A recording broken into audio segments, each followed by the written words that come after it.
CM ಕೊಟ್ಟ ಮಾತನ್ನ ಉಳಿಸ್ಕೋತಾರ ಆ ನಂಬಿಕೆ ಐತೆ ನಮ್ಗೆ ಅಂತ ಹೇಳಿ. ನಮಗೆ ಇವಾಗಲೂ ಇದೆಯಲ್ಲ, ಇಟ್ಕೊಳ್ಳಿ, ಯಾರು ಬೇಡ ಅಂತಾರೆ. ನಂಬಿಕೆ ಇಟ್ಕೊಂಡಿದ್ದಾರೆ ಅಂತ ಅವರೇ ಹೇಳಿದ್ಮೇಲೆ ನಾವೇನು ನಂಬಿಕೆ ಇಲ್ಲ ಅಂತ ಹೇಳೋಕ್ಕಾಗುತ್ತಾ?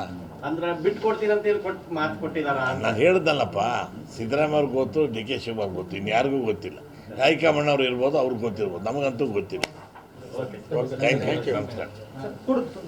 ಹೈಕಮಾಂಡ್ ರಾಘವೇಂದ್ರ ಹಿಟ್ನಾಳಿಗೆ ಚೀಫ್ ಮಿನಿಸ್ಟರ್ ಮಾಡ್ತಿದ್ರಪ್ಪ, ನಾವು ಮೊದಲು ಎಲ್ಲ MLAಗಳು ಅಷ್ಟೇ. ನಾವೆಲ್ಲ KMF ಅಧ್ಯಕ್ಷರಾಗಬೇಕಂತಂದ್ರೆ ಪಾಪ ಆತನು ಭಾಳ ಸೀನಿಯರ್ ಇದ್ದಾನೆ, ಅವನು ಮಂತ್ರಿ ಆಗಬೇಕಾಯ್ತು, ಕಾರಣಾಂತರಗಳು ಮಂತ್ರಿ ಇದ್ವಿ. ನಾನು ಹೇಳಿದ್ದೀನಿ ಸಿದ್ದರಾಮಯ್ಯ ಅವ್ರಿಗೆ, ಸರ್ ಕುರುಬರ ಸಮಾಜದಾಗೆ ಇನ್ನೊಬ್ಬರು ಮಂತ್ರಿ ಮಾಡಲೇಬೇಕು.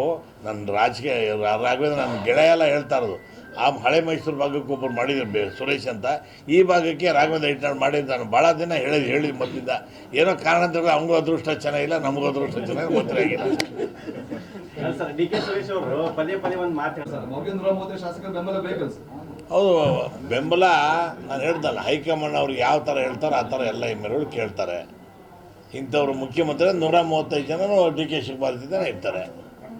ಹೈಕಮಾಂಡ್ ಹೇಳ್ಬಿಟ್ರೆ don't shift D K Shivakumar ಅದ್ರಾಗ ಇದನ್ನ ಕೇಳಬೇಡ್ರಿ, sub questions D K Shivakumar CM ಆದ್ರೆ ತಮ್ಗೆ ಒಪ್ಪಿಗೆ ಐತೆ ಸರ್? ಆಯ್ತು, ನಮಗೇನು ಹೈಕಮಾಂಡ್ ಒಪ್ಕೊಂಡ್ರೆ ಎಲ್ಲ MLAಗಳು ಒಪ್ಪಿಗೆ. ಹೈಕಮಾಂಡ್ ಬರ್ಬೇಕು ಡೈರೆಕ್ಷನ್ನು, ಅವ್ರು ಮುಖ್ಯಮಂತ್ರಿ ಆದರೆ ನಾವು ಮುಖ್ಯಮಂತ್ರಿ ಜೈ ಅಂತೀವಿ.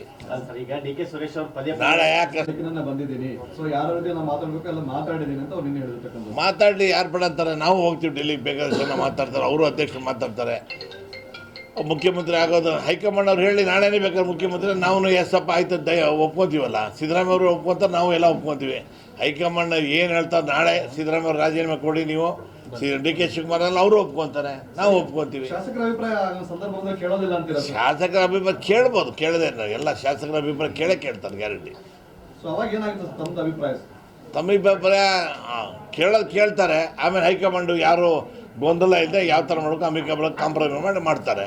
ಈ ಅಧಿಕಾರದ ಹಂಚಿಕೆ ಮಾತುಕತೆ ಆಗಿತ್ತು 2.5 ವರ್ಷ. ನಮಗೆ ಗೊತ್ತಿಲ್ಲಪ್ಪ, ಡಿ ಕೆ ಶಿವಕುಮಾರ್ ಗೊತ್ತು, ಸಿದ್ದರಾಮಯ್ಯ ಒಬ್ರಿಗೆ ಗೊತ್ತು, ನಮ್ಗೆ ಯಾರಿಗೂ ಗೊತ್ತಿಲ್ಲ. ನಾವು ಯಾರು ಆ ಪರಿಸ್ಥಿತಿ ಇರಲೇ ಇಲ್ಲ. 79 ಶಾಸಕರ ಬೆಂಬಲ ಅವ್ರು ಹೇಳ್ತಾರೆ. ಈಗ ಸಿದ್ದರಾಮಯ್ಯ 135 ಜನ ಇರೋದಕ್ಕೋಸ್ಕರ ಮುಖ್ಯಮಂತ್ರಿ ಆಗಿರೋದಲ್ಲ ಸಿದ್ದರಾಮಯ್ಯ ಅವರು. 80 ಅಲ್ಲ, 135 ಸಿದ್ದರಾಮಯ್ಯ ಇರೋದಕ್ಕೆ ಮುಖ್ಯಮಂತ್ರಿ ಆಗಿದ್ದಾರೆ. ಸೊ ಅದೇ ಆಪ್ಷನ್ ಡಿ ಕೆ